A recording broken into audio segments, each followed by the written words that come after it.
नमस्कार दोस्तों, मेरे चैनल द ऑल्टरनेट सागा में आपका स्वागत है। आज हम बात करेंगे श्री सर्वेश्वर दयाल सक्सेना के बारे में। सक्सेना जी का जन्म 15 सितंबर सन 27 में यूपी के एक जिला बस्ती में हुआ था। प्रारंभिक शिक्षा के बाद वे काशी हिंदू विश्वविद्यालय व तदोपरांत इलाहाबाद विश्वविद्यालय में पढ़े। बहुत ही उम्दा कवि थे सक्सेना जी। उन्होंने कई कहानियाँ व नाटक लिखे, जिनमें से प्रमुख हैं लाख की नाक, हवालात, भौं भौं, खौं खौं तथा बकरी। उन्हें सन 83 में अपने कविता संग्रह खूंटियों पे टंगे लोग के लिए साहित्य अकादमी पुरस्कार मिला, परंतु इस सम्मान से कुछ पहले उसी साल उनका निधन हो गया था।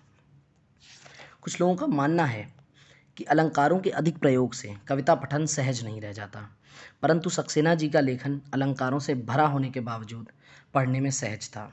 आइए ऐसी ही एक अति सुंदर कविता पढ़ते हैं। मेघ आए बड़े बन-ठन के संवर के। मेघ आए बड़े बन-ठन के संवर के, आगे आगे नाचती गाती बयार चली, दरवाजे खिड़कियां खुलने लगीं गली गली, पाहुन ज्यों आए हों गाँव में शहर के। मेघ आए बड़े बन-ठन के संवर के।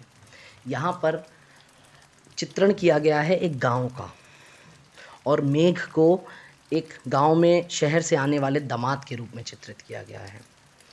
तो पहली लाइन में सक्सेना जी कहते हैं कि जो दामाद हैं बड़े बन ठन के और संवर के आए हैं, और जब वो गांव में आ रहे हैं तो उनके आगे आगे छोटे छोटे बच्चे नाचते और गाते हुए चल रहे हैं।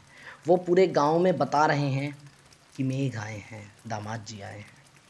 और जैसे ही दामाद जी गांव के अंदर कदम रखते हैं, वैसे ही दरवाजे और खिड़कियां हर गली में खुलने लगते हैं उन्हें देखने के लिए। पेड़ झुक झांकने लगे गर्दन उचकाए, आंधी चली धूल भागी घाघरा उठाए, बांकी चितवन उठा नदी ठिठकी घूंघट सरके, मेघ आए बड़े बन ठन के संवर के। ऐसा लग रहा है गांव के लोग वो झुक के बाहर निकल के दरवाज़ों से और खिड़कियों से अपनी गर्दन उचकाकर उनको देखना चाहते हैं, दामाद जी को।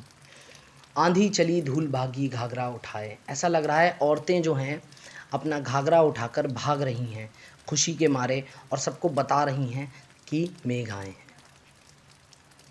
बूढ़े पीपल ने आगे बढ़कर जुहार की, बरस बाद सुदलीनी बोली ये कुलाई लता ओट हो किवार की, हर साया ताल लाया पानी परात भर के, मेघ आए बड़े बन ठन के संवर के। घर के एक बड़े ने उनसे आगे बढ़कर झुककर नमस्कार किया। वहीं दूर किवार की ओट में दामाद जी की पत्नी, बेटी हमारी, वो मन ही मन अपने आप में ही शिकायत कर रही है कि बहुत दिनों के बाद आपको मेरी याद आई। और यहाँ पर दामाद जी का साले साहब पानी लेकर आए हैं दामाद जी के लिए। मेघ आए बड़े बन ठन के संवर के। क्षितिज अटारी गहराई दामिनी दम की, क्षमा करो गांठ खुल गई अब भरम की, बांध टूटा झरझर मिलन के अश्रु ढर के, मेघ आए बड़े बन ठन के संवर के। अब रात होने लगी है और बिजली चमक रही है, और एकदम से पत्नी का भरम टूटता है। उसे लगता है कि मेरे पति को, मेरे स्वामी को मेरी याद ही नहीं आई। पर अब उसे समझ में आने लगा है कि वो भी उन्हें उतना ही याद करते थे जितना कि वो खुद। और जैसे ही दोनों को एक दूसरे के प्रेम का आभास हुआ, वैसे ही आंखों का बांध टूट गया और आंसू बहने लगे, बारिश होने लगी। मेघ आए बड़े बन ठन के संवर के। शुक्रिया।